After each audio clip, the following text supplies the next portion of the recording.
बिस्मिल्लाहिर्रहमानिर्रहीम। अस्सलामुअलैकुम स्टूडेंट्स हम BSN 4th सेमेस्टर के सब्जेक्ट फार्मेकोलॉजी 2 पढ़ रहे हैं। फार्मेकोलॉजी 2 में हमने unit 5 drug affecting cardiovascular system start किया हुआ है। इसका लेक्चर 1 जो कि एंटी एंजाइनल ड्रग था वो हमने पढ़ लिया। इसके बाद हमने लेक्चर 2 कार्डिक ग्लाइकोसाइड्स स्टार्ट किया हुआ है।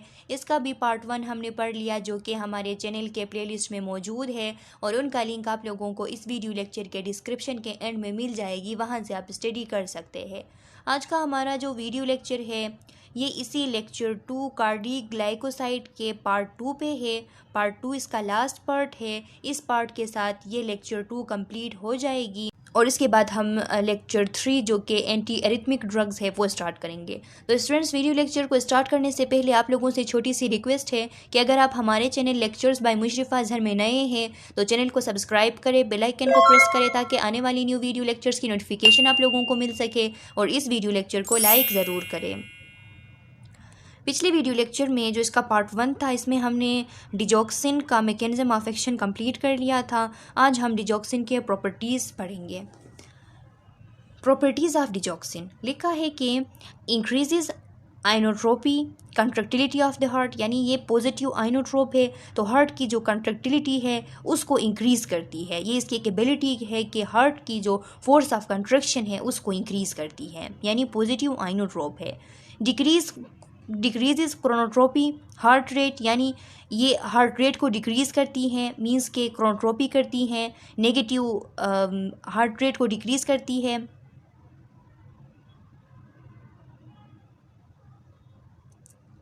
यानी कि नेगेटिव क्रोनोट्रोप है।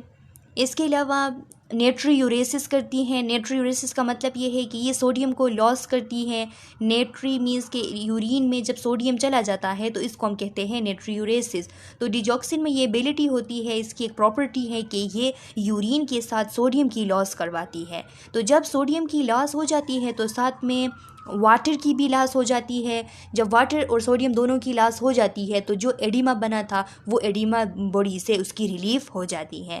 तो ये माइनर इफेक्ट है डिजॉक्सिन का, इस पे माइनर इफेक्ट है सोडियम पे कि ये यूरिन के साथ सोडियम को बॉडी से लॉस करती है।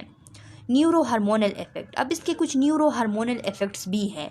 उन न्यूरो हार्मोनल इफेक्ट्स में से फर्स्ट वन जो है वो प्लाज्मा नारिपिनेफ्रिन को ये डिक्रीज़ करती है। जो प्लाज्मा में नारिपिनेफ्रिन है उसको डिक्रीज़ करती है। तो नारिपिनेफ्रिन को डिक्रीज़ इसलिए करती है क्योंकि जब नारिपिनेफ्रिन जितना ज़्यादा होता है तो हार्ट रेट भी उतनी ज़्यादा होती है। तो ये हार्ट रेट को कम करने के लिए नारिपिनेफ्रिन को रिड्यूस करती है। तो इसीलिए इसे हम कहते हैं कि ये नेगेटिव क्रोनोट्रोप है, हार्ट रेट को डिक्रीज़ करती है। तो ये एक इसका मैकेनिज़्म ये भी है कि ये नारिपिनेफ्रिन को रिड्यूस करती है प्लाज्मा में। पेरिफेरल नर्वस सिस्टम एक्टिविटी, और ये जो पेरिफेरल नर्वस सिस्टम है उस पर इसका एक्टिविटी है। पेरिफेरल नर्वस सिस्टम में कौन से नर्वस सिस्टम पे, तो पेरिफेरल नर्वस सिस्टम का जो पार्ट है ऑटोनोमिक नर्वस सिस्टम, उसमें जो पैरासिम्पैथेटिक नर्वस सिस्टम है उसको स्टिमुलेट करती है। मैंने आप लोगों को बताया था पिछले वीडियो लेक्चर में कि डिजॉक्सिन वेगल स्टिमुलेशन काज करती है। वेगल स्टिमुलेशन से क्या होता है, एसिटाइलकोलिन की रिलीज़ होती है, यानी ये एक पैरासिम्पैथोमाइमेटिक एक्टिविटी है। जब एसिटाइलकोलिन की रिलीज़ होती है तो एसिटाइलकोलिन M2 रिसेप्टर को ऐसे नोड के अंदर M2 रिसेप्टर को स्टिमुलेट करती है। M2 रिसेप्टर जब स्टिमुलेट हो जाती है तो हार्ट रेट डिक्रीज़ हो जाती है।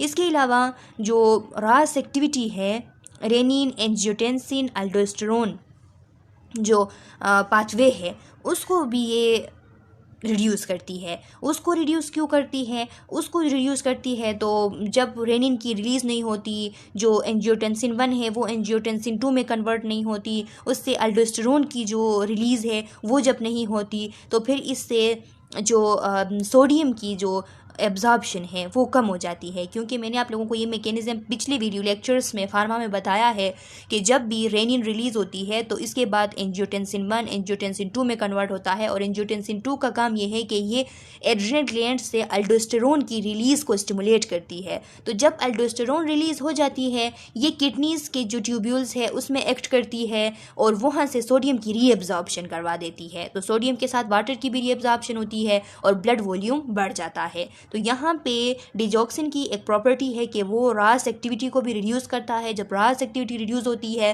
तो सोडियम की रीअब्जॉर्प्शन नहीं होती बल्कि नाइट्रियूरेसिस होती है, यूरिन में सोडियम रिलीज़ हो जाती हैं और वेगल टोन जो है उसको इंक्रीज़ करवाती हैं। देखिए स्टूडेंट्स, लिखा है कि जो लास्ट में वेगल टोन है इसको क्या करती है, इसको इंक्रीज़ करती है, वेगल टोन को इंक्रीज़ करती है। तो जब भी वेगल टोन इंक्रीज़ हो जाता है तो इससे जो एसिटाइल कोलिन है उसकी रिलीज़ हो जाती है और एसिटाइल कोलिन M2 रिसेप्टर को स्टिमुलेट कर देता है। ये एक पैरासिम्पैथोमाइमेटिक एक्टिविटी है।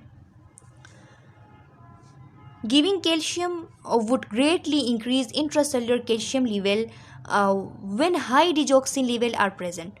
अगर बॉडी के अंदर ऑलरेडी डिजॉक्सिन की भी हाई लेवल है और कैल्शियम की भी हाई लेवल है तो फिर क्या होगा, जब हम बाहर से कैल्शियम देंगे, अगर कैल्शियम की लेवल बॉडी में हाई ना हो, नॉर्मल हो, तब भी जब हम बाहर से कैल्शियम देंगे तो इसकी वजह से इंट्रासेल्युलर कैल्शियम लेवल मज़ीद इंक्रीज़ होगा। जब इंट्रासेल्युलर कैल्शियम लेवल इंक्रीज़ होगा तो ऑलरेडी डिजॉक्सिन मौजूद है जो कि कैल्शियम की इन्फ्लक्स करवा रहा है, तो इस वजह से इंट्रासेल्युलर कैल्शियम बहुत ज़्यादा होगा जिसकी वजह से कंट्रैक्टिलिटी हद से ज़्यादा बढ़ जाएगी और इससे सीवियर काइंड ऑफ एरिथमियाज हो सकती है। यानी कंट्रैक्टिलिटी जब हद से बढ़ जाएगी तो फिर आप खुद ही सोचें कि क्या हो सकता है, तो इससे एक सीवियर काइंड ऑफ एरिथमियाज हो सकती है। तो इसीलिए ये बहुत डेंजरस है कि जो पेशेंट डिजॉक्सिन ले रहे हैं तो उसके साथ उनको कोई भी आउटसाइड से कैल्शियम की कोई सोर्स नहीं देना चाहिए।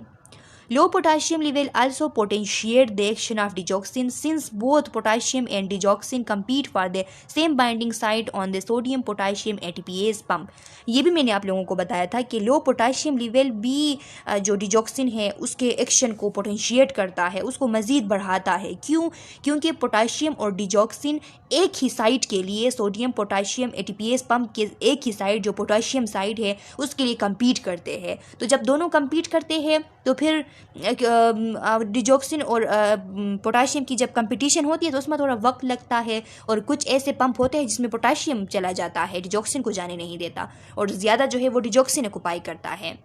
अब अगर हाइपोकैलेमिया है, पोटाशियम लेवल लो है तो डिजॉक्सिन के साथ मुकाबला करने के लिए कोई है ही नहीं, तो फिर इसको तो बिल्कुल फुल अपॉर्चुनिटी मिल जाती है, 100% अपॉर्चुनिटी मिल जाती है और ये जाके जितने भी सोडियम पोटाशियम एटीपीएस पंप है उन सब में पोटाशियम का जो साइड है उसके साथ अटैच हो जाती है, जिससे हाई अमाउंट में कैल्शियम की इन्फ्लक्स होती है। अंदर जो सार्कोप्लाज्म में स्टोर्ड कैल्शियम है उसकी हाई अमाउंट में रिलीज़ हो जाती है जिसकी वजह से कंट्रैक्टिलिटी की रेट बहुत ज़्यादा बढ़ जाती है और ये डिजॉक्सिन टॉक्सिसिटी कहलाती है।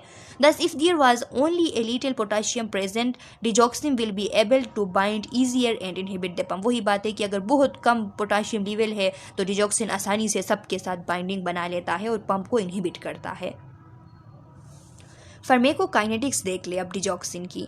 The total loading dose of parenteral digoxin is 500 to 1000 microgram, 0.5 to 1.0 microgram mg। अब देख लें कि ये जो लोडिंग डोज है डिजॉक्सिन की, लोडिंग डोज मींस कि वो डोज होती है जो कोई भी बॉडी के अंदर कोई डिज़ीज़ है तो उस डिज़ीज़ को एकदम से कंट्रोल करने के लिए, कोई डिसऑर्डर है, कोई प्रॉब्लम है तो एकदम से उसको कंट्रोल में करने के लिए स्टार्ट में एक हाई अमाउंट में ड्रग का डोज एडमिनिस्टर कर देते हैं, तो इसको कहा जाता है लोडिंग डोज। दोबारा सुनिए कि कोई भी बॉडी के अंदर एबनॉर्मेलिटी हो, डिजीज़ हो, डिसऑर्डर हो तो उसको कंट्रोल करने के लिए बाज़ टाइम, जब हमेशा हर एक डिसऑर्डर हर एक डिजीज़ के लिए ऐसा नहीं होता, बाज़ टाइम स्टार्टिंग में हाई डोज दी जाती है, फिर उसको मेंटेन करने के लिए थोड़ा सा कम डोज दिया जाता है जिसे मेंटेनेंस डोज कहते हैं। लेकिन जो स्टार्ट में सिर्फ एक दफ़ा वो जो हाई अमाउंट में डोज दी जाती है उसको कहा जाता है लोडिंग डोज।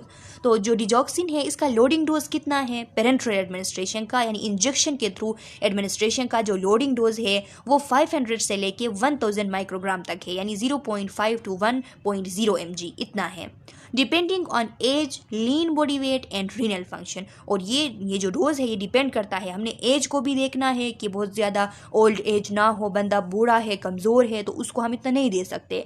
लीन बॉडी वेट, इसमें ये बात आप याद रखें, MCQs भी बन सकती है, ज़रूरी भी है कि जब भी आप लोग डिजॉक्सिन एडमिनिस्टर करोगे तो उसमें आप जो वेट को देखते हो तो उस वेट को आप उस वेट में से जो फैट की वेट है वो निकाल दोगे और सिर्फ जो लीन बॉडी वेट है उसको कंसीडर करके डिजॉक्सिन एडमिनिस्टर करोगे। तो ये इसका एक फार्मूला होता है। इंशाल्लाह हम कोई इस पे एक छोटी सी शॉर्ट बना देंगे कि जिसमें मैं आप लोगों को सिखाऊंगी कि किस तरीके से लीन बॉडी वेट जो है वो निकाला जाता है, यानी इसमें से जो फैट का वेट है वो अलग किया जाता है।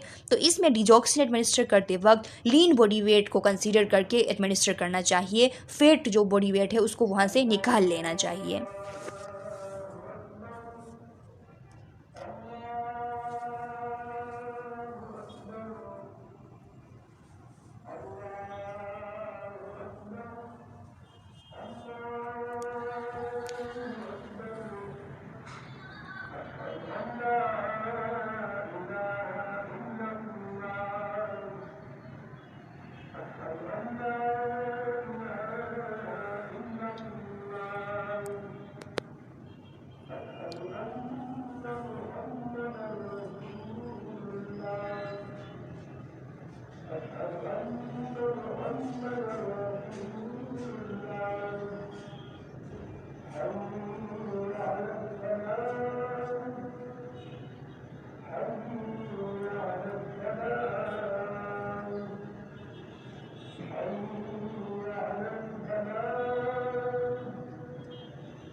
ऐसा क्यों करते हैं, लीन बॉडी वेट पे क्यों देते हैं? क्योंकि ये जो डिजॉक्सिन है, ये मैं स्टार्ट से आप लोगों को बता रही हूँ कि ये नैरो थेरापेटिक ड्रग है।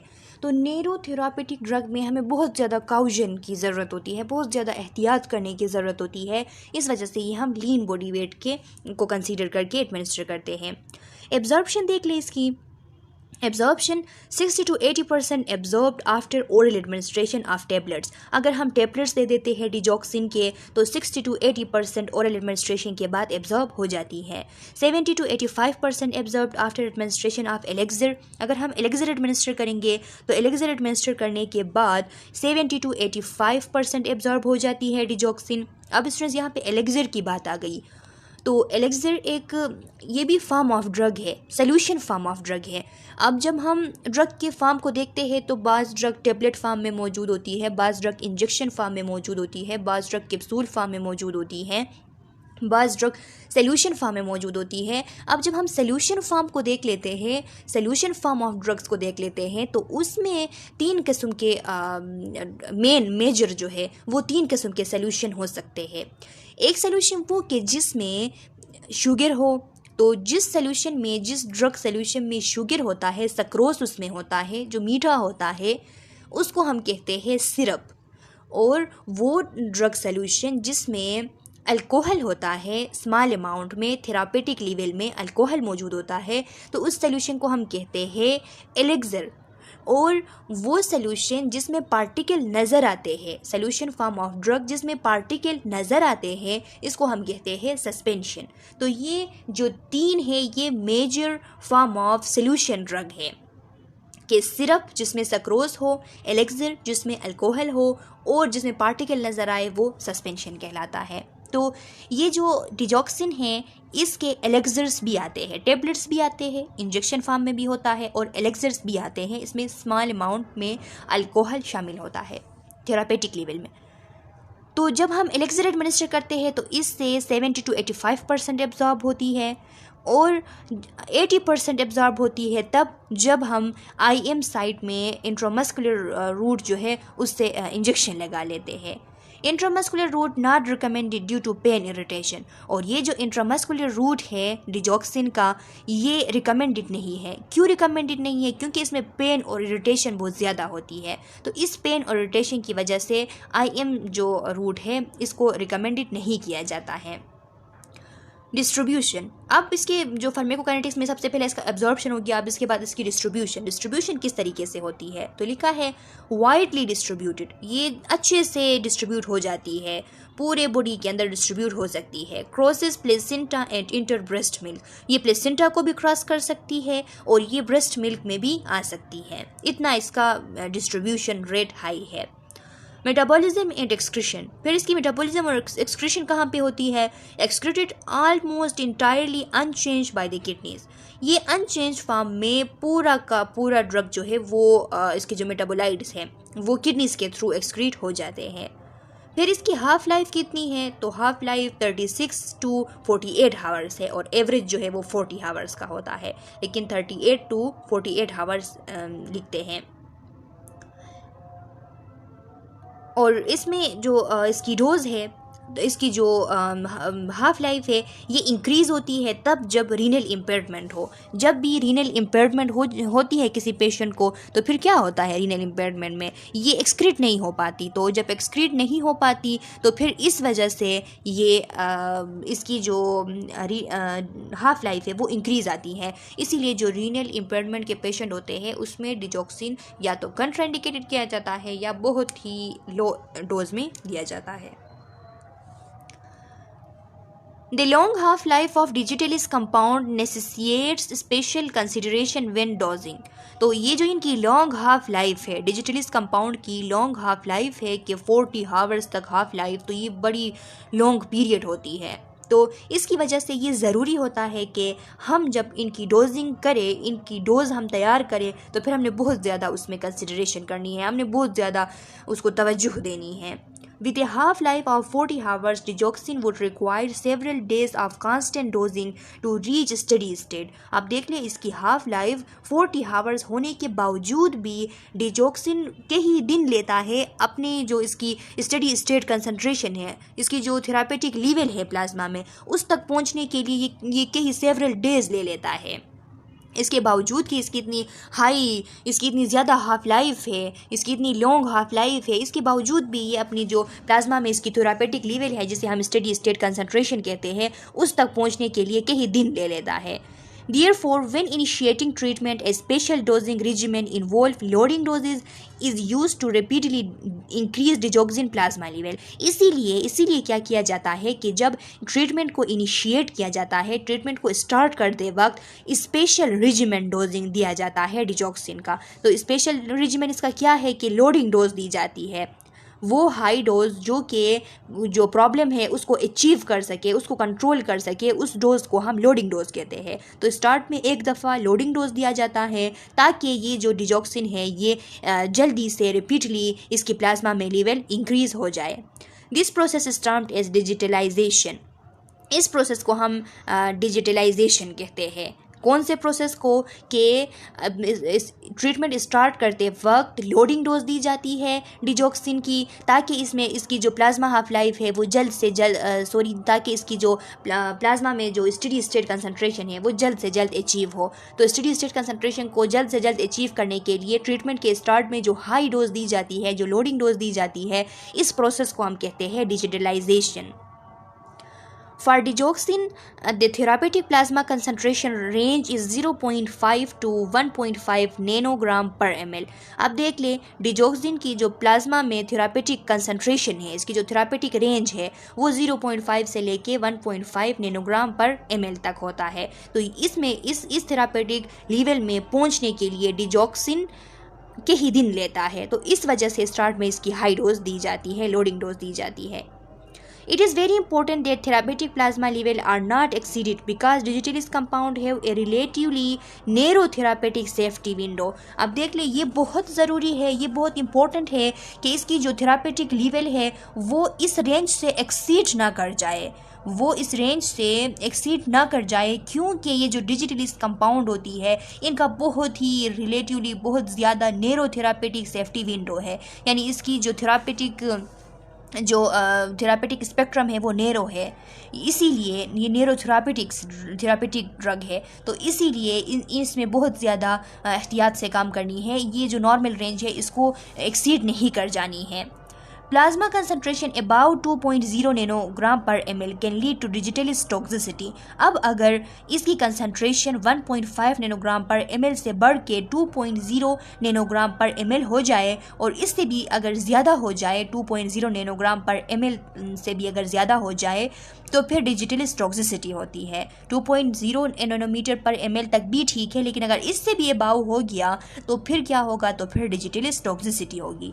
If toxicity occur with digoxin, it may take several days for the plasma concentration to fall to safe level because of the long half life। अब देख लें कि अगर टॉक्सिसिटी हो जाती है डिजॉक्सिन की तो फिर इसको रिड्यूस करना बहुत मुश्किल होता है। क्यों मुश्किल होता है? क्योंकि इसका प्लाज्मा हाफ लाइफ इतना ज़्यादा है, 40 आवर्स है, तो इसीलिए बहुत टाइम लगता है कि इसके प्लाज्मा हाफ लाइफ को कम किया जा सके। तो इसीलिए ये बहुत ख़तरनाक है इसकी टॉक्सिसिटी होना।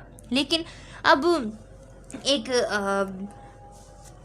एक सब्सटेंस बनाया गया है, एक एंटीडोट बनाया गया है जो कि इस डिजिटल टॉक्सिसिटी जो है इसको इफ़ेक्टिवली रिड्यूस कर देता है। उसका नाम है डिजिबिंड या डिजिबाइंड, आप जिस तरह भी प्रोनाउंस कर सकते हैं, प्रोनाउंस कर ले। मैं यहाँ पे लिख भी देती हूँ, डिजिबाइंड के नाम से आता है,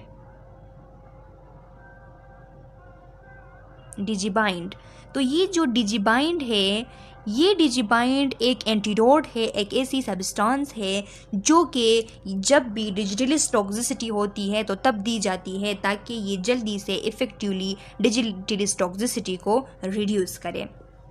तो स्टूडेंट्स ये इसके बारे में थोड़ा जान ले कि ये जो डिजिबाइंड है, डिजिबाइंड को इम्यून फेप कहा जाता है। आगे आएगा स्लाइड में कि इम्यून फेप, तो फिर आप लोग कंफ्यूज होंगे कि ये इम्यून फेप क्या चीज़ है।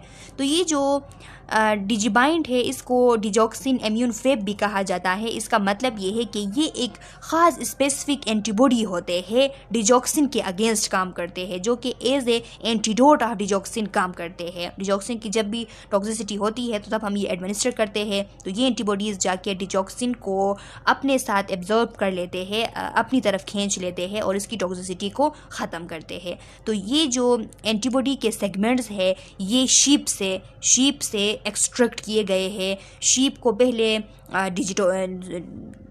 डिजॉक्सिन लगाया गया है। जब शीप को डिजॉक्सिन लगाया गया तो उसके अंदर डिजॉक्सिन के अगेंस्ट एंटीबॉडी बन गए। फिर उन एंटीबॉडीज़ को जेनेटिक इंजीनियरिंग के थ्रू निकाला गया और अब वो डिजिबाइंड फेप के नाम से मौजूद है। एंटीबॉडीज़ होते हैं बेसिकली, और ये हम तब देते हैं जब डिजिटल टॉक्सिसिटी हो जाती है, डिजॉक्सिन की टॉक्सिसिटी होती है। डिजिटलाइजेशन का प्रोसेस लिखा हुआ है। Administration of digitalis in a dosage schedule designed to produce and then maintain optimal therapeutic concentration of its cardiotonic glycosides.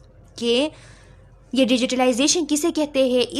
वो प्रोसेस के जिसमें डिजिटलीज जो कंपाउंड है, फॉर एग्जांपल डिजॉक्सिन है, उसको ऐसे शेड्यूल के साथ ऐसे डोजेज में एडमिनिस्टर करना कि वो इफ़ेक्ट प्रोड्यूस करे और वो इफ़ेक्ट, वो जो थेरापेटिक इफ़ेक्ट है वो प्रोड्यूस हो और फिर वो थेरापेटिक इफ़ेक्ट मेंटेन रहे।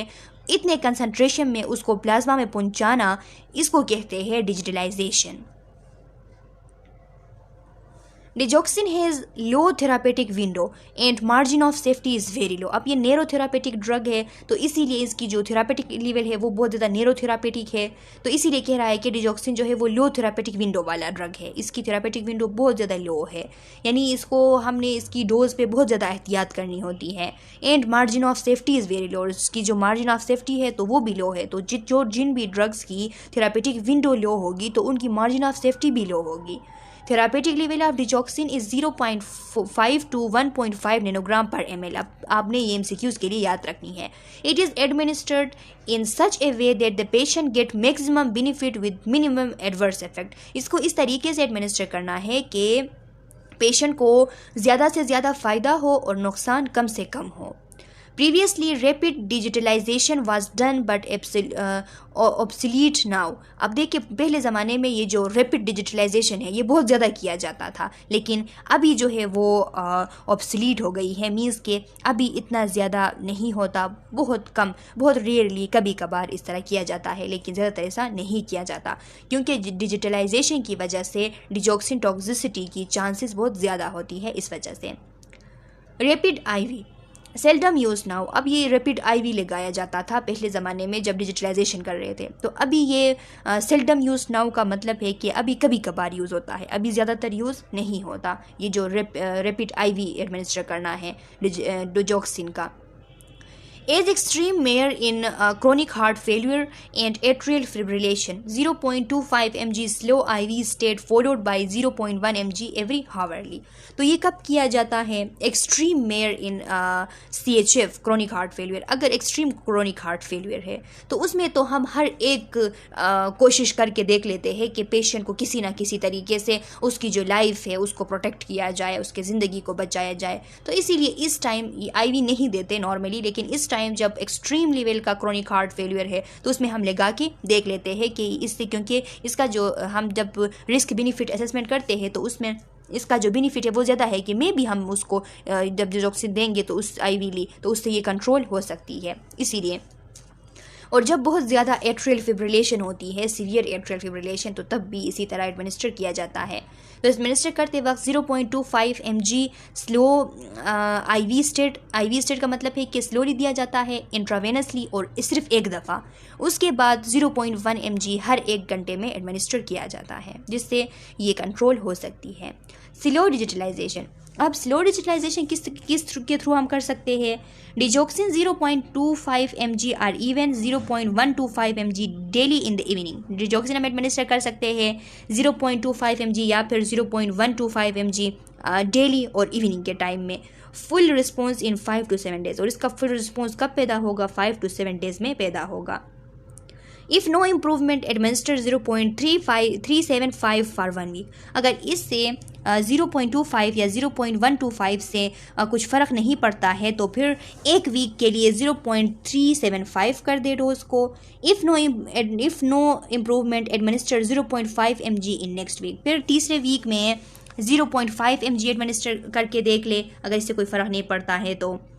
Monitor patient for blood level if bradycardia stop the drug. और एडमिनिस्टर करने के बाद पेशेंट को ध्यान से मॉनिटर करे, उसके ब्लड लेवल को देखे। अगर ब्रेडिकार्डिया हो रहा है, सीवियर ब्रेडिकार्डिया हो रहा है तो स्टॉप करे इस ड्रग को, क्योंकि इस ब्रेडिकार्डिया की वजह से भी उसकी डेथ हो सकती है।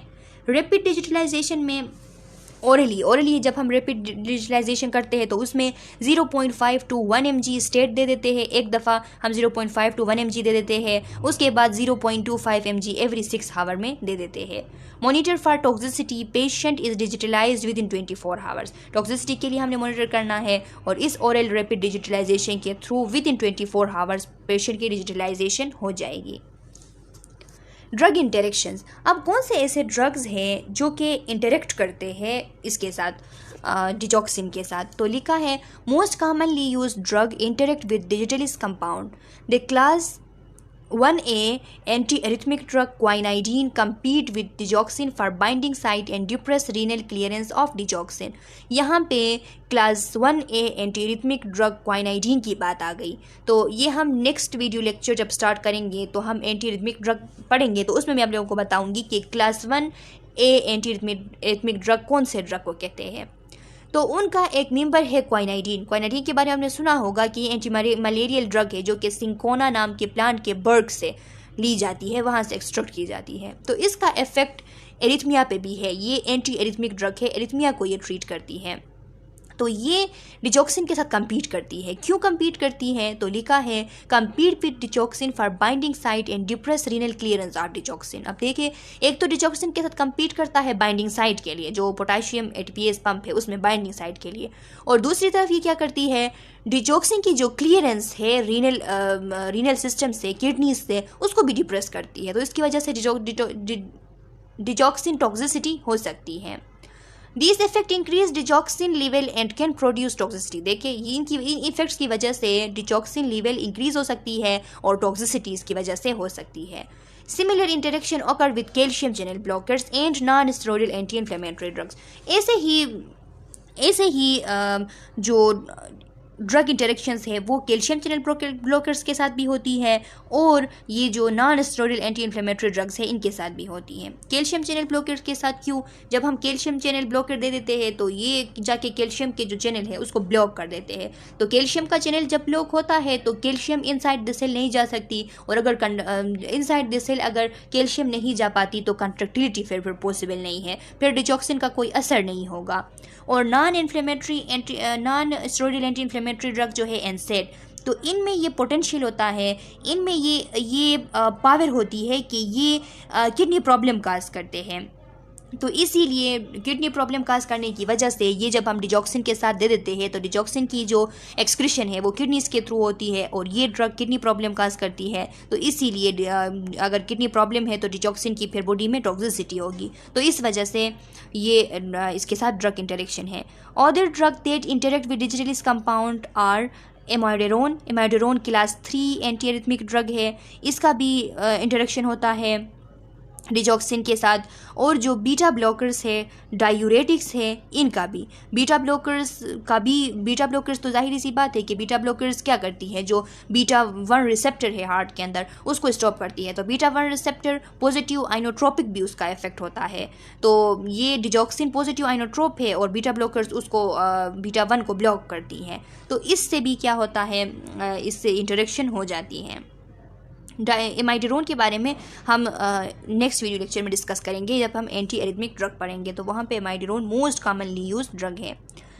Diuretics can indirectly interact with digoxin because of their potential for decreasing plasma potassium level. अब देखिए डायूरेटिक्स क्या करते हैं, तो डायूरेटिक्स जब डायूरेसिस काज कर देते हैं तो फिर हाइपोकेलीमिया हो जाता है, पोटेशियम की कमी हो जाती है। तो इसको तो हम पढ़ते हुए आ रहे हैं कि जब पोटेशियम की कमी होगी बॉडी के अंदर तो फिर डिजॉक्सिन के साथ compete करने के लिए कोई नहीं होगा।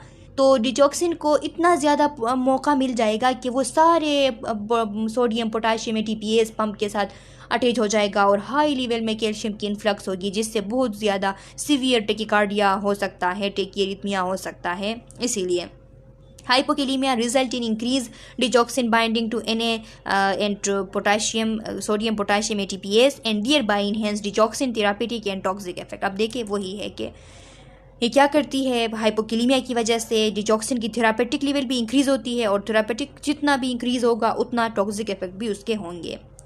Hypercalcaemia enhance digitalis induced increases इन इंट्रासेलुलर कैल्शियम। अगर हाइपरकैल्सीमिया है तो डिजिटलिस की वजह से जो इंट्रासेलुलर कैल्शियम हाई होती है वो और भी इंक्रीज होती है, which can lead to calcium overload, जिसकी वजह से कैल्शियम ओवरलोड हो जाती है, and increase susceptibility to digitalis induced arrhythmia. तो इसकी वजह से ये बंदा जो है वो ससेप्टिबल होता है कि इसको डिजिटलिस्ट की वजह से एरिथमिया हो सकता है।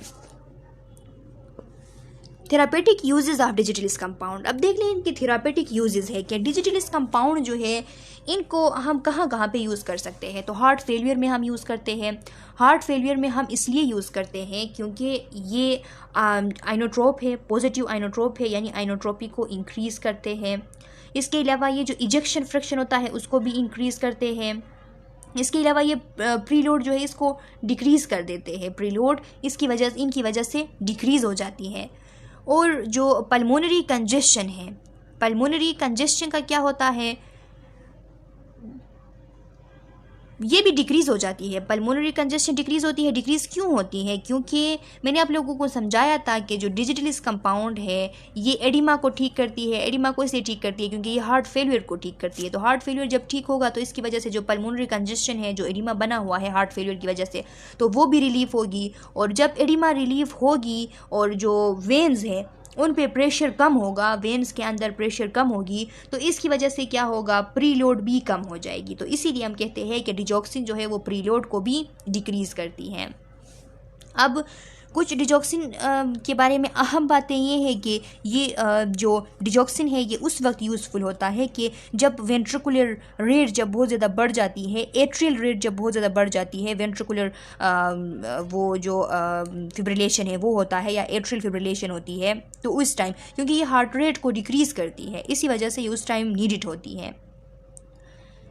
तो जो मैकेनिज़्म है, जिस मैकेनिज़्म के थ्रू डिजॉक्सिन में ये एबिलिटी है कि वो जो वेगल इफरेंट नर्व्स है उनको स्टिमुलेट करती है, तो वो जो इसका मैकेनिज़्म है कि किस तरीके से वेगल स्टिमुलेशन करती है वो अननोन है, लेकिन ये वेगल स्टिमुलेशन करती है। उस वेगल एक्टिवेशन की वजह से जो पैरासिम्पैथोमाइमेटिक एक्टिविटी है वो इंक्रीज़ होती है। जब पैरासिम्पैथोमाइमेटिक एक्टिविटी इंक्रीज़ होती है, इसका मतलब ये है कि एसिटाइलकोलिन रिलीज़ होती है, M2 रिसेप्टर के साथ बाइंडिंग बना देती है और SA नोड और AV नोड की जो कंडक्शन है वो स्लो डाउन होती है, और इसकी स्लो डाउन होने की वजह से जो AV नोड और SA नोड में जो इम्पल्स की ट्रांसमिशन है वो कम हो जाती है। जब वो कम हो जाती है तो इसका मतलब ये है कि बहुत कम मकदार में जो इम्पल्सेस है वो वेंट्रिकल्स में आती है। तो कम मकदार में इम्पल्सेस वेंट्रिकल में आने का मतलब ये है कि जो वेंट्रिकुलर रेट है वो इससे अब कम हो जाएगी, वेंट्रिकुलर रेट अब इससे कम हो जाएगी। तो इसके अलावा ये भी है कि डिजॉक्सिन के बारे में बहुत सारे बुक्स हैं जिसमें लिखा गया है कि डिजॉक्सिन जो इफ़ेक्टिव रिफ्रैक्टरी पीरियड होती है इसको इंक्रीज़ करती है। अब स्टूडेंट्स, ये इफ़ेक्टिव रिफ्रैक्टरी पीरियड क्या चीज़ है? तो ये इफ़ेक्टिव रिफ्रैक्टरी पीरियड एक जब हम इलेक्ट्रोकार्डियोग्राफी में देखते हैं, ECG में जब हम देखते हैं, तो कार्डियक साइकिल के दौरान जब एक एक्शन पोटेंशियल इनिशिएट हो जाता है तो उसके बाद जो टाइम पीरियड होती है उसमें न्यू एक्शन पोटेंशियल इंक्रीज़ नहीं होता, बल्कि वो एक रेस्टिंग एक मूवमेंट होती है जिसमें न्यू एक्शन पोटेंशियल स्टिमुलेट नहीं होता, न्यू एक्शन पोटेंशियल इनिशिएट नहीं होता। तो ये जो टाइम पीरियड होती है इसको कहा जाता है इफ़ेक्टिव रिफ्रैक्टरी पीरियड।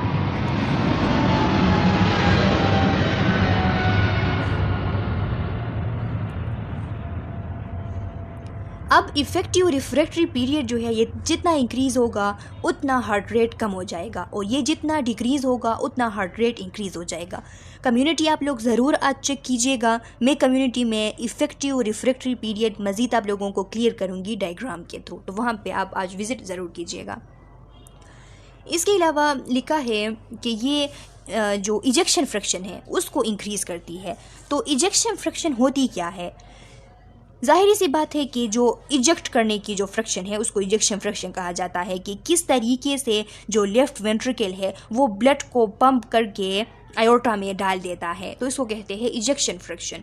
तो जितना ज़्यादा कंट्रक्शन होगा, जितना इफ़ेक्टिवली फोर्सफुली कंट्रक्शन होगा, उतने अच्छे तरीके से हार्ट के वेंट्रिकल ब्लड को आयोर्टा में, लेफ्ट वेंट्रिकल और पल्मोनरी आर्टरी में राइट वेंट्रिकल डाल पाएंगे, तो इसको कहते हैं इजेक्शन फ्रैक्शन। इसीलिए डिजॉक्सिन के बारे में लिखा है कि ये इजेक्शन फ्रैक्शन को इंक्रीज़ करती है, क्योंकि कंट्रक्टिलिटी को इंक्रीज़ करती है, कंट्रक्शन के फोर्स को इंक्रीज़ करती है। तो जितना कंट्रक्शन का फोर्स इंक्रीज़ होगा उतना इजेक्शन फ्रैक्शन भी इंक्रीज होगा, यानी कार्डियक आउटपुट इंक्रीज होगी। अब देखिए इरिथमियाज पे क्या करती है डिजॉक्सिन। तो लिखा है डिक्रीज AV नोडल कंडक्शन। जो AV नोडल कंडक्शन है, एट्रियोवेंट्रिकुलर नोड जो है AV नोड, उसकी कंडक्शन को डिक्रीज करती है। किस मैकेनिज्म के थ्रू करती है? पैरासिम्पैथोमाइमेटिक इफेक्ट के थ्रू करती है। वेगल स्टिमुलेशन काज करती है जिससे एसिटाइलकोलिन रिलीज होती है। एसिटाइलकोलिन M2 रिसेप्टर को इनहिबिट करती है। M2 रिसेप्टर जब इनहिबिट होती है तो इम्पल्सिस ट्रांसमिशन कम हो जाती है। इम्पल्सिस ट्रांसमिशन जब कम हो जाती है तो AV नोड की कंडक्शन भी स्लो डाउन होती है। तो इसलिए लिखा है कि AV नोड के कंडक्शन को डिक्रीज करती है। और decrease ventricular rate in atrial Flutter and fibrillation. अगर एट्रियल फ्लटर है या एट्रियल फिब्रिलेशन है तो उसमें जो वेंट्रिकुलर रेट है उसको कम करती है, क्योंकि वेंट्रिकुलर रेट का हाई होना खतरा है, बंदे को हार्ट अटैक हो सकता है अगर वेंट्रिकुलर रेट हाई हो। तो इसी वजह से अब यहाँ पे देखिए दो लफ्ज़ आ गए, एट्रियल फ्लटर है और फिब्रिलेशन है। तो फिब्रिलेशन में बार बार आपको बताती आती हूँ, लेकिन फ्लटर अभी तक कहीं पे नहीं बताया है।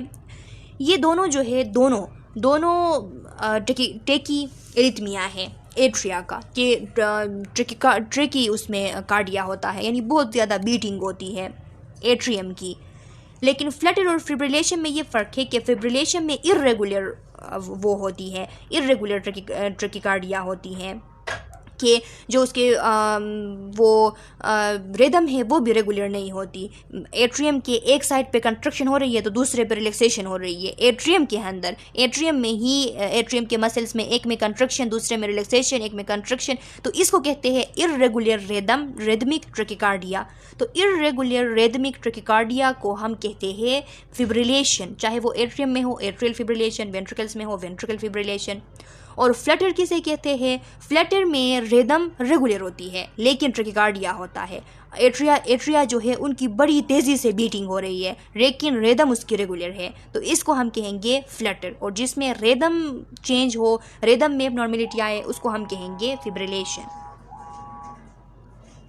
अब देखिए स्टूडेंट्स, डिजॉक्सिन एंड एक्सरसाइज। अब डिजॉक्सिन और एक्सरसाइज के बारे में लिखा है, तो digoxin has been shown to increase exercise performance in patient with mild to moderate heart failure. जिन पेशेंट को mild to moderate heart failure होता है, तो मैंने आप लोगों को बताया था कि वो लोग जब चलते हैं, जब वो एक्सरसाइज करते हैं तो उनकी तकलीफ़ और बढ़ जाती है। तो इसीलिए जब हम डिजॉक्सिन उन लोगों को दे देते हैं जिनको mild to moderate heart failure है, तो इस डिजॉक्सिन को खाते हुए वो एक्सरसाइज कर सकते हैं। क्यों? क्योंकि उनकी जो फोर्स ऑफ कंट्रैक्शन होती है वो अभी ठीक है। अभी उनको अगर वो एक्सरसाइज करेंगे, अगर कोई काम करेंगे, तो अब उस काम के साथ उनकी तकलीफ नहीं बढ़ेगी। Digoxin does not increase exercise capacity in normal subject. लेकिन इसका मतलब ये नहीं है कि कोई नॉर्मल बंदा है, एक्सरसाइज करना चाहता है और सोचता है कि हाँ मैं डिजॉक्सिन खाऊंगा तो फिर मैं अच्छे से एक्सरसाइज करूंगा, तो ऐसा नहीं है। नॉर्मल लोगों में डिजॉक्सिन एक्सरसाइज के साथ कुछ नहीं कर सकता। ये सिर्फ उन लोगों के लिए है जिनको mild to moderate heart failure है, तो उनको जब हम डिजॉक्सिन पे रखते हैं तो वो एक्सरसाइज के साथ उनके सिम्टम्स की शिद्दत नहीं होती, उनको कोई एक्सरबेशन नहीं होती। डिजॉक्सिन डज नॉट, इसके बाद लिखा है digoxin is very dangerous in athletes. ये जो एथलीट्स लोग होते हैं, जो खिलाड़ी होते हैं, ख़ास करके जो मैराथन रनर्स हैं, तो इन लोगों में ये बहुत ज़्यादा ख़तरनाक है कि अगर इन लोगों ने यूज़ किया ये डिजॉक्सिन। मैराथन रनर्स किसे कहते हैं? ये जो रनिंग में जो मुकाबला लगा लेते हैं ना और भागते हैं, जो फेस्टिवल होते हैं रनिंग में मुकाबला करने की, तो इनको कहते हैं मैराथन रनर्स। तो ख़ास करके इनमें तो बहुत ज़्यादा डेंजरस होता है। क्यों? क्योंकि due to the increase risk of kidney failure from dehydration which result in the accumulation of digoxin. अगर उनमें डिजॉक्सिन की एकमुलेशन हो गई तो उस एकमुलेशन की वजह से क्या होगा, उन लोगों को सीवियर डिहाइड्रेशन होगी और उस सीवियर डिहाइड्रेशन की वजह से उनकी किडनीज फेल हो सकती है। अब आप लोग ये सोच रहे होंगे कि क्यों उनमें ज़्यादा डिहाइड्रेशन होती है डिजॉक्सिन की वजह से। तो डिजॉक्सिन की वजह से डिहाइड्रेशन इसलिए होती है कि वो लोग बहुत ज़्यादा भागते हैं, दौड़ लगाते हैं, तो उस दौड़ लगाने की वजह से उनको बहुत ज़्यादा स्वेटिंग होती है, पसीने आते हैं, और उनकी वाटर जो है वो उसी पसीने के थ्रू, इतना ज़्यादा पसीना आता है कि उस पसीने के थ्रू लॉस हो जाती है। उनको यूरिनेशन इतनी फील नहीं होती क्योंकि उनके अंदर जो वो पानी वगैरह पीते हैं तो वो स्वेटिंग के थ्रू बाहर निकल जाते हैं।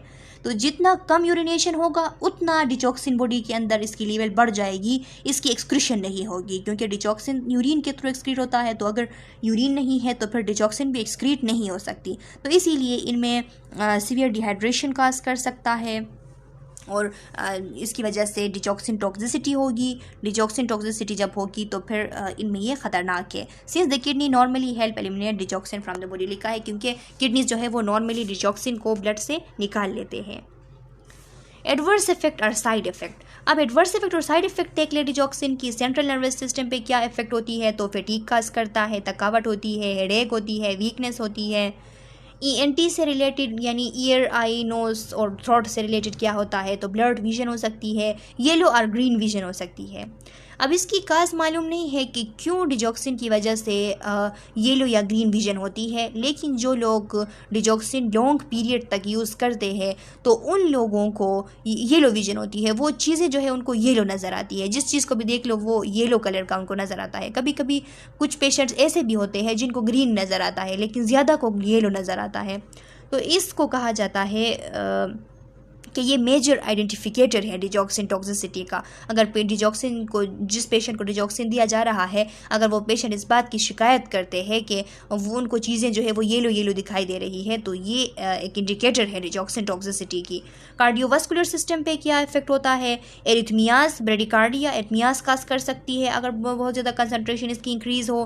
ब्रेडिकार्डिया भी कर सकती है क्योंकि हार्ट रेट को डिक्रीज़ करती है। ईसीजी में चेंजेस आ सकती है। एवी ब्लॉक हो सकता है, ऐसे ब्लॉक हो सकता है, यानी एवी नोड की ब्लॉक या एसए नोड की ब्लॉक हो सकती है। एसए नोड या एवी नोड का ब्लॉक होने का मतलब ये है कि इसमें जो इम्पल्स की कंडक्शन है वो या तो डिले हो जाती है या स्टॉप हो जाती है। इसको एवी या इसको एसए ब्लॉक कहा जाता है। अगर एसए नोड में है तो एसए ब्लॉक, अगर एवी नोड में है तो एवी ब्लॉक। जीआई से रिलेटेड क्या करता है? तो एनोरेक्सिया काज करता है, भूख नहीं लगती, नोजिया वोमिटिंग होती है और डायरिया भी हो सकती है। हेमेटोलॉजी के साथ, ब्लड के साथ क्या करता है? तो थ्रोम्बोसाइटोपिनिया काज करता है। ये इसको कहा जाता है डिजॉक्सिन इंड्यूस थ्रोम्बोसाइटोपिनिया, कि प्लेटलेट की लेवल डिजॉक्सिन की वजह से कम हो जाती है। ज़्यादातर पेशेंट में नहीं होती लेकिन कुछ पेशेंट्स में हो जाती है। मेटाबॉलिक से रिलेटेड क्या करता है? इलेक्ट्रोलाइट की इम्बेलेंसेस की वजह से हो सकती है क्योंकि नेट्रियूरेसिस करता है इसकी वजह से, इसलिए सोडियम की कमी आ सकती है, कैल्शियम की इंक्रीज़ हो सकती है बॉडी के अंदर। तो जब डिजॉक्सिन टॉक्सिसिटी एक्यूट होती है तब इलेक्ट्रोलाइट इम्बेलेंसेस काज होते हैं। Note underline indicate most frequently, यानी अगर ये इनमें से कोई भी सिम्टम आपको दिखा, सेंट्रल नर्वस सिस्टम से रिलेटेड, ईएनटी से रिलेटेड, कार्डियोवास्कुलर सिस्टम से रिलेटेड, जीआई से रिलेटेड, हेमेटोलॉजी से रिलेटेड या मेटाबॉलिक से रिलेटेड, तो जल्दी से उसको इंडिकेट कर दीजिएगा, जल्दी से उसका फिजिशियन को बता दीजिएगा। ये आपको बता रहा है नोट में। कंट्राइंडिकेशंस क्या है डिजॉक्सिन की, यानी प्रिक्वेशंस या कंट्राइंडिकेशंस? तो लिखा है कंट्राइंडिकेटेड इन हाइपर सेंसिटिविटी, जिन लोगों को एलर्जी है डिजॉक्सिन से, डिजिटलिस प्लांट से, तो वो लोग, उन लोगों में कंट्राइंडिकेटेड है। अनकंट्रोल्ड वेंट्रिकुलर एरिथमियाज, अगर वेंट्रिकुलर एरिथमियाज है और वो बहुत ज़्यादा अनकंट्रोल्ड है तो उस टाइम भी हम डिजॉक्सिन एडमिनिस्टर नहीं कर सकते क्योंकि इसकी वजह से पॉजिटिव आइनोट्रोपी होती है, हार्ट की कंट्रक्शन इंक्रीज होती है, तो मजीद वॉर्सन हो सकती है। AV block in absence of pacemaker, अगर पेसमेकर नहीं है, एसए नोड नहीं है, तो तब हम नहीं देते। क्यों? क्योंकि एसए नोड है नहीं तो ये एवी नोड की बिल्कुल ब्लॉकेज हो सकती है इसकी वजह से, तो इसीलिए कंट्राइंडिकेटेड है। कंस्ट्रक्टिव पेरिकार्डाइटिस, अगर पेरिकार्डियम में इन्फ्लेमेशन है जिसकी वजह से सूजन हो रही है, वहाँ पे हार्ट को वो जो है अंदर की तरफ धकेल रहा है क्योंकि उसकी स्वेलिंग होती है, तो हार्ट जो है वो कंस्ट्रक्ट होती है, इस तरह कोई प्रॉब्लम है तो उसमें भी हम एडमिनिस्टर नहीं करते डिजॉक्सिन, क्योंकि बाहर से इन्फ्लेमेशन है, बाहर से वो जो पेरिकार्डियम है उसमें इन्फ्लेमेशन आ गई है और वो हार्ट को इंजर्ट पुश कर रही है और आप डिजॉक्सिन दे देते हैं तो डिजॉक्सिन फोर्सफुली कंस्ट्रक्शन करती है, तो इससे ये मज़ीद वर्सन हो सकती है। Non alcohol intolerance, elixir only, अगर आप लोग को पता हो कि किसी पेशेंट में अल्कोहल इंटॉलरेंस है कि वो अल्कोहल को बिल्कुल बर्दाश्त नहीं कर सकता, कुछ लोग ऐसे होते हैं जो कि अल्कोहल इंटॉलरेंस उनको होती है, वो अल्कोहल को बिल्कुल भी बर्दाश्त नहीं कर सकते, तो उसमें ये जो डिजॉक्सिन का एलेक्सर फार्म है तो एलेक्सर फार्म उसमें कंट्राइंडिकेटेड होगा। एलेक्सर फार्म कौन सा फार्म? कि जिसमें अल्कोहल मौजूद होती है थेरापेटिक लेवल तक, उसको, उस सोल्यूशन फार्म ऑफ ड्रग को हम कहते हैं एलेक्सर, तो ये एलेक्सर उनमें कंट्राइंडिकेटेड होती है। एलेक्सर को हाइड्रो अल्कोहलिक सोल्यूशन भी कहा जाता है, ये आपने याद रखनी है। यूजेस कंटिन्यूसली इन, अब देखिए यूज़ काउशियसली इन, एहतियात से कब यूज़ करना है डिजॉक्सिन को? मुझे लगा कि कंटिन्यूस लिखा है, ये काउशियसली लिखा है कि एहतियात से कब यूज़ करना है डिजॉक्सिन को, तो लिखा है हाइपोकैलेमिया में। क्यों? क्योंकि increase risk of digoxin toxicity है। अगर पोटाशियम नहीं है तो डिजॉक्सिन सब पंप के साथ बाइंडिंग बना लेगा तो इसकी टॉक्सिसिटी होगी। हाइपरकैल्सीमिया अगर है तो उसमें भी इंक्रीज रिस्क ऑफ टॉक्सिसिटी है, ख़ास करके उसके साथ अगर हाइपोकैलेमिया भी थोड़ा हो और हाइपरकैल्सीमिया हो तब तो बहुत ज़्यादा चांसेस है टॉक्सिसिटी की। हाइपोमैग्नीसीमिया का ये है कि जब भी हमारे बॉडी के अंदर ये जो टू इलेक्ट्रोलाइट है, पोटाशियम और मैग्नीशियम, तो ये एक दूसरे के साथ रिलेटेड है। अगर पोटाशियम कम होगा तो मैग्नीशियम भी कम होगा, अगर पोटाशियम ज़्यादा होगा तो मैग्नीशियम भी ज़्यादा होगा। तो यही बात है कि अगर हाइपोमैग्नीसीमिया है तो इसका मतलब है हाइपोकैलेमिया भी है, तो इसीलिए इंक्रीज डिजॉक्सिन टॉक्सिसिटी की रिस्क है। डायूरेटिक यूज़ में काज इलेक्ट्रोलाइट एबनॉर्मेलिटीज़ इंक्लूडिंग हाइपोकेलीमिया। देखिए डायूरेटिक यूज़ भी नहीं, उस डायूरेटिक अगर यूज़ कर रहे हैं तो उसमें भी एहतियात करनी चाहिए, क्योंकि मे भी इस तरह हो सकता है कि इलेक्ट्रोलाइट एबनॉर्मेलिटीज़ काज हो, हाइपोकेलीमिया काज हो, मायोकार्डियल इन्फेक्शन अगर हुई है, अगर कोई हार्ट टिश्यू डैमेज हुई है, तो इसमें आप डिजॉक्सिन नहीं देंगे। क्यों? क्योंकि अगर कोई हार्ट टिश्यू डैमेज हो गई है तो आपने उसको अभी छेड़ना नहीं है डिजॉक्सिन के थ्रू। डिजॉक्सिन तो फोर्सफुल कंस्ट्रक्शन करवा देता है, तो एक डैमेज टिश्यू की अगर फोर्सफुल कंस्ट्रक्शन हो गई तो फिर वो और डैमेज हो सकती है। रीनल इम्पेयरमेंट, अगर किसी का रीनल इम्पेयरमेंट है तो उसमें डोज आपने डिक्रीज़ करनी है, डिक्रीज डोज आपको रिक्वायर्ड होगी। ओबेसिटी अगर किसी को हो तो उसमें base dose on ideal body weight, तो उसमें आपने बेस डोज निकालना है, आपने उसका लीन बॉडी मास निकालना है। जेड्रियाट्रिक्स जो ओल्ड पीपल होते हैं उनमें very sensitive to toxic effect. ये जो ओल्ड पीपल होते हैं ये बहुत ज़्यादा हसास होते हैं इस टॉक्सिसिटी के लिए, तो इसीलिए dose adjustment required for age related decrease in renal function and body weight. अब क्योंकि इनके रीनल फंक्शन भी डिक्रीज़ है, इनकी बॉडी वेट भी डिक्रीज़ है, इसीलिए इनमें हमने डोज को एडजस्ट करना है, डोज को रिड्यूस करना है। ऑब्स्टेरिक जो लोग होते हैं, जो प्रेग्नेंट वुमेन होती हैं, उनमें आज दो safety has not been established. इसकी कोई सेफ्टी अभी तक बताई नहीं है कि ये सेफ़ है प्रेग्नेंट वुमेन में, लेकिन has been use without adverse effect on the foetus.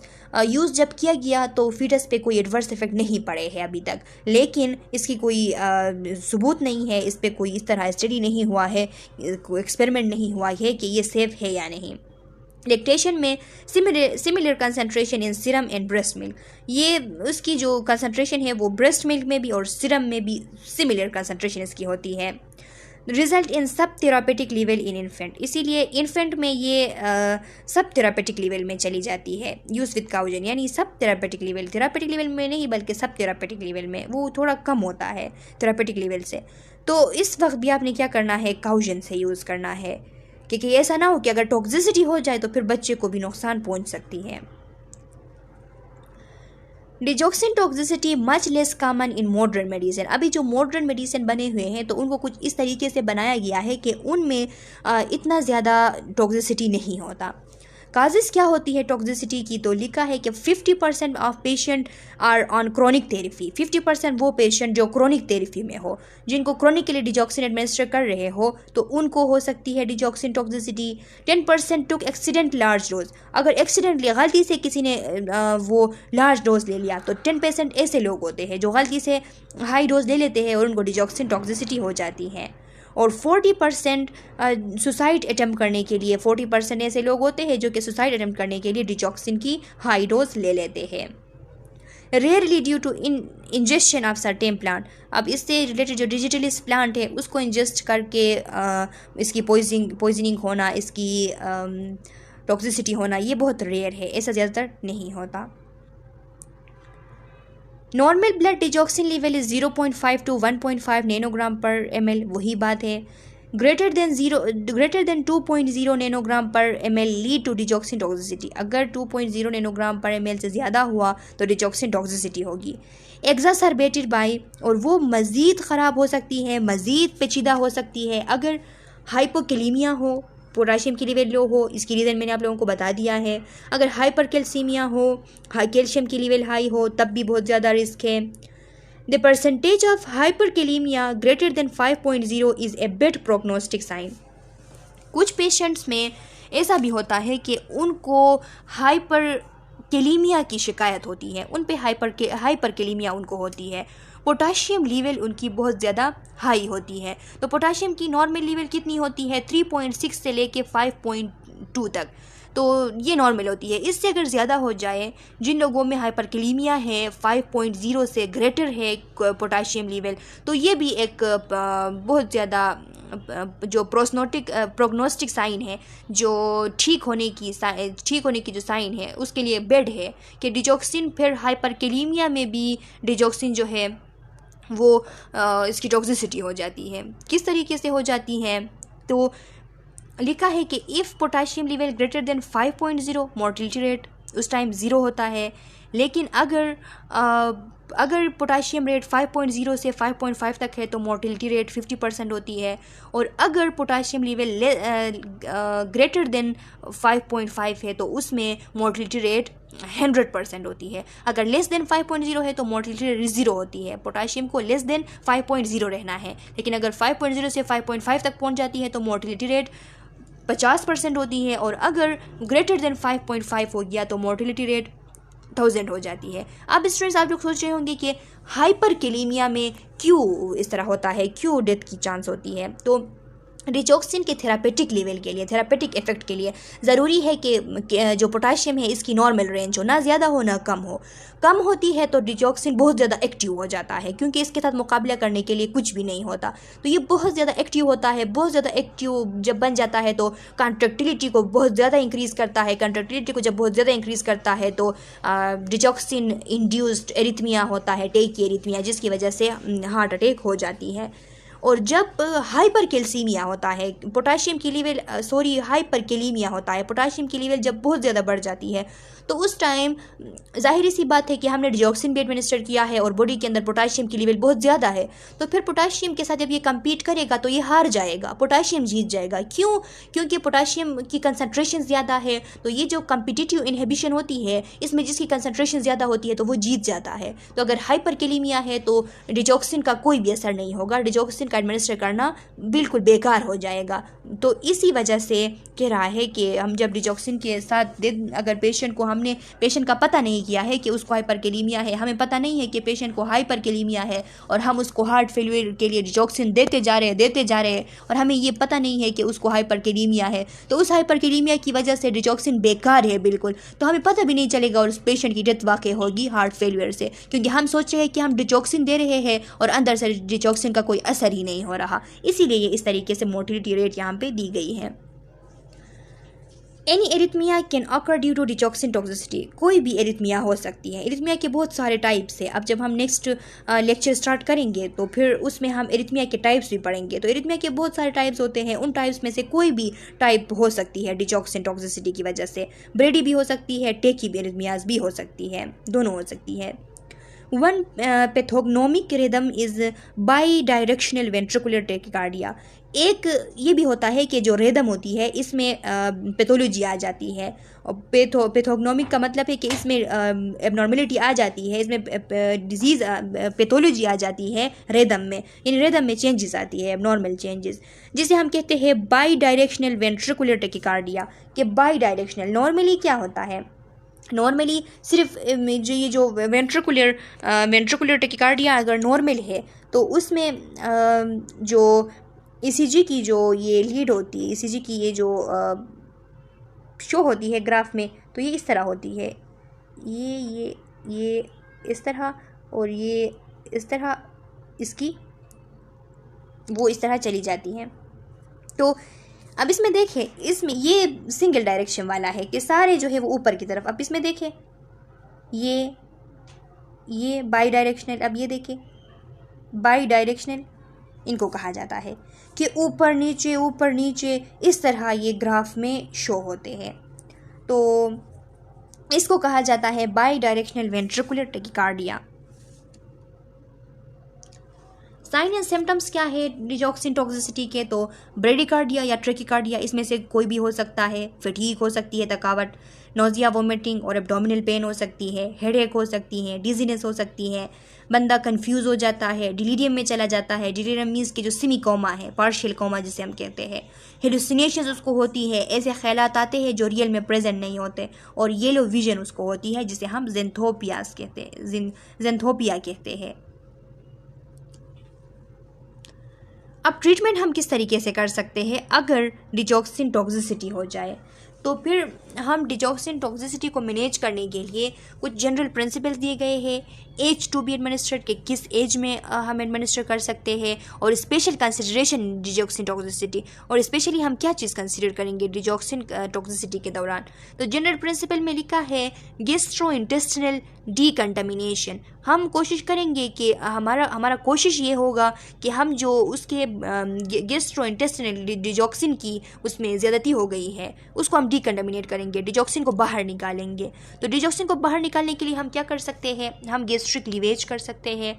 उसके जो गैस्ट्रिक लीवेज तो आप लोगों को पता है ना कि जो स्टमक वाश की जाती है इसको गैस्ट्रिक लीवेज कहा जाता है, तो इस तरह हम कर सकते हैं।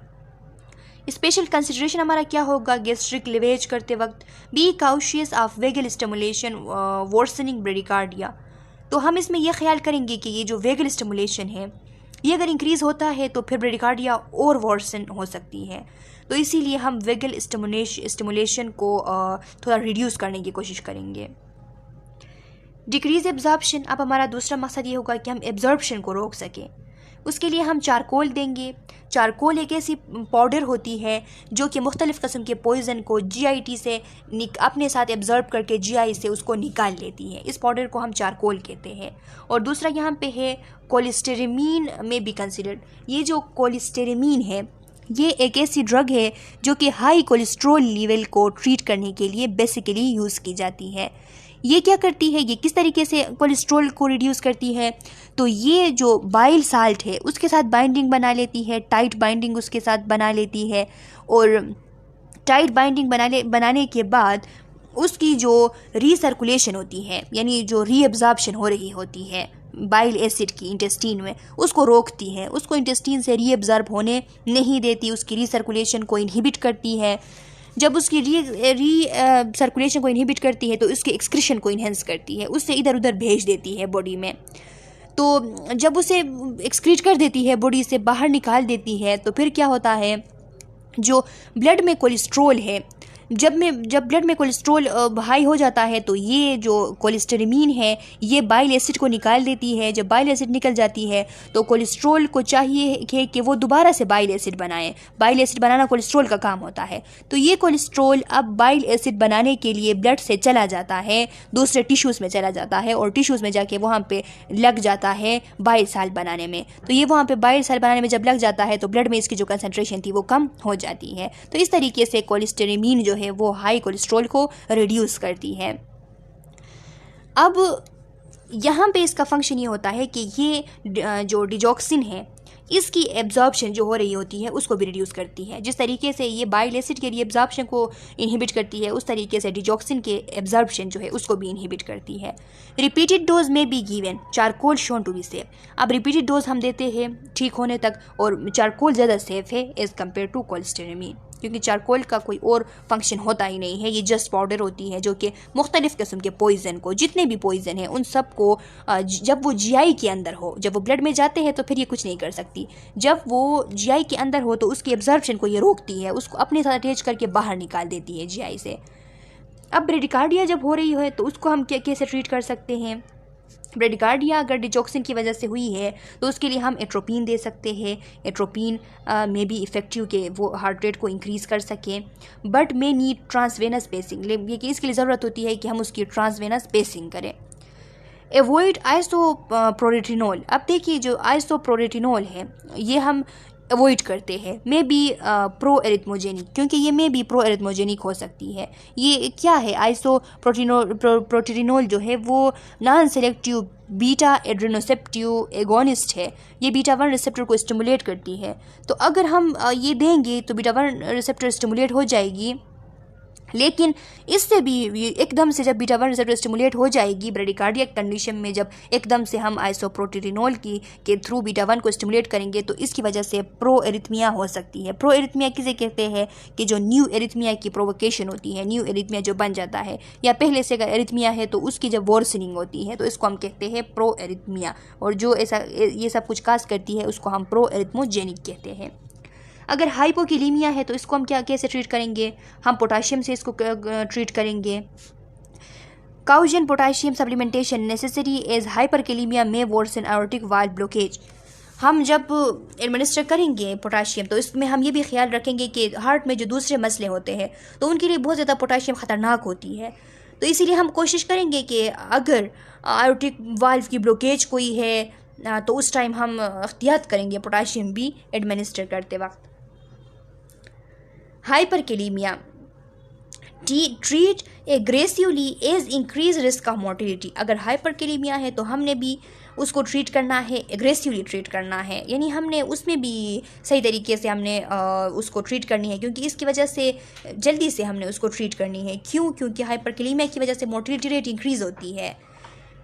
और इसमें आम टाइम पे जब बॉडी के अंदर जब हम डिजिटलीस एडमिनिस्टर नहीं करते हैं, कोई और कंडीशन है, तो उस कंडीशन में क्या होता है, उस कंडीशन में जब हाइपरकैलेमिया हो जाती है तो हम कैल्शियम जब एडमिनिस्टर करते हैं तो कैल्शियम हाइपरकैलेमिया को रिड्यूस करती है, कैल्शियम इसको कम करती है हाइपरकैलेमिया को।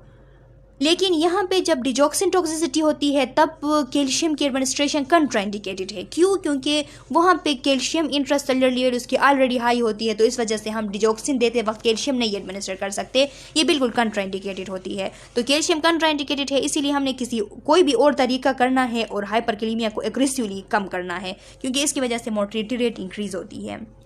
एंटीडोट हम क्या दे सकते हैं, तो देखिए लिखा है, अब उसकी बात आ गई डिजिबाइंड की, digoxin specific antibody fab fragment Digibind, जो कि मैंने हम लोगों को थोड़ी देर पहले डिटेल से समझाया है, तो ये इसकी एंटीडोट है, ये हम दे सकते हैं। Digoxin level post Digibind therapy can not be use to monitor progress. अब डिजिबाइंड जब थेरेपी हम करते हैं तो ये डिजॉक्सिन को ख़त्म कर देता है बॉडी से, तो इसके बाद हमने कोई प्रोग्रेस के लिए फिर हम डिजॉक्सिन के लेवल को चेक भी नहीं कर सकते। डिजिबाइंड के थ्रू हम किस तरीके से ट्रीटमेंट करते हैं, अब वो यहाँ पे आप लोगों को बताया गया है। Digibind is an antibody created to attack bind digoxin. तो ये जो डिजिबाइंड है ये एक एंटीबॉडी होती है, इसको बनाया गया है कि ये डिजॉक्सिन पे अटैक करे, उसके साथ बाइंडिंग बना ले।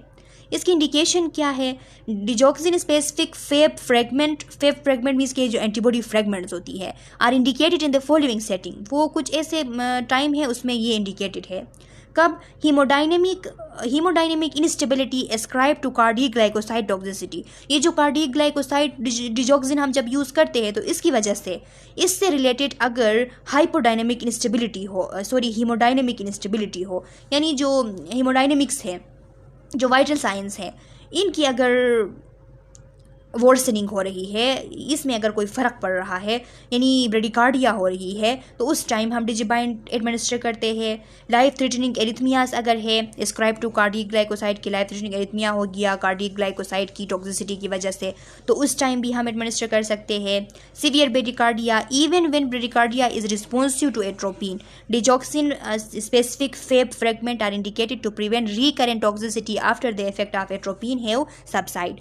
सीवियर ब्रेडिकार्डिया अगर हो और वो सीवियर ब्रेडिकार्डिया अगर एट्रोपिन के लिए रिस्पॉन्सिव हो, मतलब कि एट्रोपिन अगर उसको ट्रीट कर सकती है, अगर पॉसिबल है कि वो एट्रोपिन से भी ठीक हो सकती है, लेकिन तब भी हम ये जो डिजॉक्सिन स्पेसिफिक फेब फ्रेगमेंट है डिजिबाइंड ये एडमिनिस्टर कर देते हैं ताकि कोई रिकरेंट टॉक्सिसिटी ना हो, क्योंकि एट्रोपिन की असर जब ख़त्म हो जाएगी तो ये इसकी हाफ लाइफ तो इंक्रीज़ है, ये रिकरेंट टॉक्सिसिटी इसकी हो सकती है, तो इसीलिए हम एट्रोपिन के साथ साथ डिजिबाइंड एडमिनिस्टर कर देते हैं।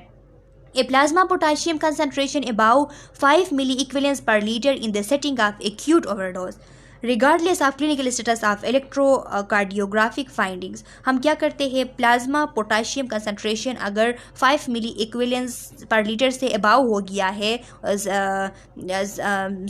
अगर एक्यूट ओवरडोज है और potassium level 5 milliequivalents per litre से अबाव है, तो हम क्या करते हैं, सॉरी स्टूडेंट्स, ये मैंने ये जो पॉइंट है ये सही से नहीं किया। ये देखिए इसमें लिखा है a plasma potassium concentration above 5 milliequivalents per litre in a setting of acute overdose. अगर डिजॉक्सिन की एक्यूट ओवरडोज हो गई तो एक्यूट ओवरडोज होने पे हम क्या करेंगे, हम प्लाज्मा में पोटाशियम जो कंसंट्रेशन है उसको इंक्रीज़ करने के लिए पोटाशियम इंजेक्शन एडमिनिस्टर करेंगे। कितना? 5 मिली इक्विवेलेंस पर लीटर से अबाउ डोज वाला पोटाशियम हम एडमिनिस्टर करेंगे, regardless of clinical status of electrocardiographic finding. इसमें हम ECG को नहीं देखेंगे, बस ECG को हम देखेंगे ही नहीं, हम जस्ट जो है इस पोटाशियम एडमिनिस्टर करेंगे। तो इस पोटाशियम की हाई लेवल की वजह से जो एक्यूट ओवरडोज हो गई है डिजॉक्सिन की, ये ठीक हो जाएगी। Plasma digoxin concentration about 10 nanogram per ml, 13 नैनोमोल पर litre, regardless of clinical status और इलेक्ट्रोकार्डियोग्राफिक फाइंडिंग। अब देखिए प्लाज्मा डिजॉक्सिन कंसंट्रेशन अगर अबाव आ जाती है, 10 नैनोग्राम पर ml से अबाव आती है, या इसको हम 13 नैनोमोल पर ml से अबाव आती है, तो लिखा है कि regardless of clinical status or electrocardiographic finding. तो इसमें हम इलेक्ट्रोकार्डियोग्राफिक फाइंडिंग और क्लिनिकल स्टेटस नहीं देखते, हम क्या करते हैं डायरेक्टली पोटाशियम एडमिनिस्टर करते हैं ताकि पोटाशियम की कंसनट्रेशन ज़्यादा हो जाए और ये डिजॉक्सिन को बाइंडिंग होने ना दे। प्लाज्मा डिजॉक्सिन, इसके बाद है injection of greater than 10 mg of digoxin in adult और 5 greater than 4 mg in children. अगर बड़ों में एडल्ट में 10 mg से ज़्यादा एडमिनिस्टर किया है, गलती से इंजेक्शन की है, और अगर बच्चों में 4 mg से ज़्यादा इंजेक्शन की है तो presence of a digoxin toxic rhythm in the setting of the elevated digoxin level। अगर डिजॉक्सिन रिदम जो है, डिजॉक्सिन से रिलेटेड जो रिदम में अगर चेंजेस आई है एलिवेटेड डिजॉक्सिन से रिलेटेड, तो ये चीज़ें आपने देखना है। इन सब को देखते हुए आपने फिर प्लाज्मा पोटाशियम जो है वो एडमिनिस्टर करनी है 5 मिली इक्विवेलेंस पर लीटर। ये जो 3 कंडीशन है इनको आप देखेंगे। अगर ये 3 कंडीशन है तो आप फिर जो इलेक्ट्रोकार्डियोग्राफिक फाइंडिंग्स हैं इनके रिगार्डलेस, इनको नहीं देख के आप जस्ट जो है एडमिनिस्टर करेंगे पोटाशियम और उसकी डोज जो है वो 5 मिली इक्विवेलेंस से अबाव हो। अब nurses care related to digoxin से रिलेटेड आप लोगों के क्या केयर हो सकते हैं, आप लोग कौन सा केयर प्रोवाइड करेंगे उन लोगों को जिनको आप डिजॉक्सिन एडमिनिस्टर कर रहे हो। Monitor apical pulses for 1 full minute before administering. Administer करने से पहले आप एपिकल पल्सेस जो है वो फुल 1 मिनट तक आप सही तरीके से उसको सुनेंगे। With hold dose and notify health care professional if pulse rate is less than 60 beat per minute in adults and less than 70 beat per minute in child or less than 90 beat per minute in infants। इस digoxin को administer करने से पहले आप full 1 minute तक apical pulses देखेंगे, और अगर एपिकल पल्स एडल्ट में 60 से कम है और बच्चों में 70 से कम है और अगर इन्फेंट्स में 90 से कम है तो आप नोटिफाई करेंगे, क्योंकि ये ब्रेडिकार्डिया की कंडीशन है और डिजॉक्सिन की वजह से खुद ही ब्रेडिकार्डिया होती है, तो हम इस कंडीशन में एडमिनिस्टर नहीं कर सकते। मॉनिटर बीपी यानी monitor blood pressure periodically if the patient receive IV digoxin. अगर IV डिजॉक्सिन पेशेंट रिसीव कर रहा है तो आपने बार बार जो है उसकी ब्लड प्रेशर चेक करनी है, क्योंकि जाहिर सी बात है कि ये नेट्रोयूरेसिस काज करती है, ये ब्रेडिकार्डिया काज करती है, तो ब्लड प्रेशर आपने ज़रूर देखनी है, ब्लड प्रेशर डाउन हो सकती है। Monitor ECG through out IV administration and 6 hours after each dose. आपने ECG को मॉनिटर करना है, अगर IV एडमिनिस्ट्रेशन है तो थ्रू आउट IV एडमिनिस्ट्रेशन आपने चेक करनी है, और उसके बाद हर एक डोज के 6 घंटे बाद आपने ECG चेक करनी है। Notify health care professional if bradycardia और न्यू एरिथमिया अकर। अगर कोई न्यू एरिथमिया बन जाता है या फिर ब्रेडिकार्डिया होता है तो आपने फिजिशियन को उसी टाइम पे बताना है, नोटिफाई करना है। Teach patient to take pulse and to contact health care professional before taking medication if pulse rate is less than 60 और ग्रेटर देन 100। अब आपने क्या करना है, पेशेंट की पल्स देखने हैं। अगर पेशेंट की ये जो मेडिकेशन देखने से पहले, मेडिकेशन लेने से पहले जो पेशेंट है उसके पल्सेस देखने हैं, अगर 60 से कम है या फिर 100 से ज़्यादा है, 60 से कम मीन्स ब्रेडिकार्डिया है और 100 से ज़्यादा मीन्स टैकीकार्डिया है, तो इस टाइम आपने फिजिशियन को बताना है। Observe for sign and symptom of toxicity के जो साइन सिम्टम है उसके लिए आपने ऑब्जर्व करनी है, देखनी है। In adult and older children the first sign of toxicity usually include abdominal pain, anorexia. जो फर्स्ट एडल्ट्स में भी और बच्चों में भी जो फर्स्ट साइन है टॉक्सिसिटी की वो ये होती है कि उनको एब्डोमिनल पेन स्टार्ट होती है, भूख नहीं लगती, नोजिया वोमिटिंग होती है, विजुअल डिस्टर्बेंस आती है यानी येलो विजन, ग्रीन विजन, और ब्रेडिकार्डिया होती है या फिर एरिथमियास होता है। If sign of toxicity occur and are not severe, अगर टॉक्सिसिटी के साइंस आपको नज़र आते हैं लेकिन सीवियर नहीं है तो फिर डिसकंटिन्यूशन ऑफ डिजॉक्सिन में be all that is required. तो फिर आप अगर डिजॉक्सिन डिसकंटिन्यू करेंगे तो ये काफ़ी होगा उसके लिए। करेक्ट इलेक्ट्रोलाइट एबनॉर्मेलिटीज़, अगर इलेक्ट्रोलाइट एबनॉर्मेलिटीज़ आई है तो उसको करेक्ट करें। Administer potassium so that serum potassium is maintain between 4.0 and 5.5 millimole पर लीटर। आपने क्या करना है, पोटाशियम एडमिनिस्टर करना है और सीरम पोटाशियम को मेंटेन रखनी है 4.0 to 5.5 तक, इससे ना आपने कम करनी है ना ज़्यादा करनी है।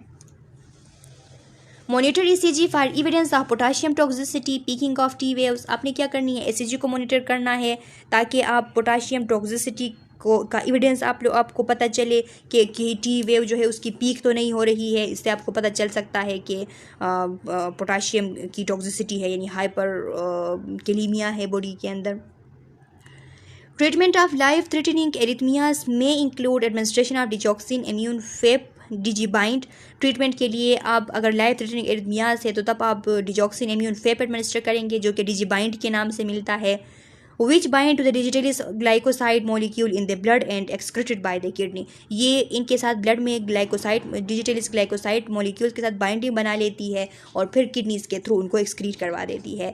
Review sign and symptom of digitalis toxicity with patient and family. Patient and family के साथ आपने डिस्कस करनी है इसके बारे में। डिजिटलिस टॉक्सिसिटी के साइन सिम्टम्स उनको बताने हैं। Advise patient to notify health care professional immediately if these are symptom of heart failure occur. अगर इनमें से कोई सिम्टम आपको दिखाई दे, यानी डिजिटलिस टॉक्सिसिटी के कोई सिम्टम्स या फिर आपको हार्ट फेलियर के कोई सिम्टम्स का आपको पता चले, तो फिर आपने जल्दी से जो हेल्थ केयर प्रोफेशनल है उसको बुलाना है। अच्छा स्टूडेंट्स, तो ये रेफरेंस से अगर आपको ये जो लेक्चर 2 था कार्डियक ग्लाइकोसाइड, ये आपने अगर डिटेल से पढ़नी है तो इन रेफरेंस के थ्रू आप पढ़ सकते हैं। यहाँ तक ये हमारा आज का लेक्चर कंप्लीट हो चुका। बहुत लेंथी लेक्चर बना है। इसमें अगर आप लोगों को कोई चीज़ समझ में नहीं आई है, कोई कन्फ्यूजन है, तो कमेंट सेक्शन में अपना क्वेश्चन डाल ले। मैं नेक्स्ट वीडियो लेक्चर में जब एंटी एरिथमिक ड्रग स्टार्ट करूँगी लेक्चर 3, तब आप लोगों के क्वेश्चन का आंसर करूँगी। तब तक के लिए अल्लाह हाफिज़।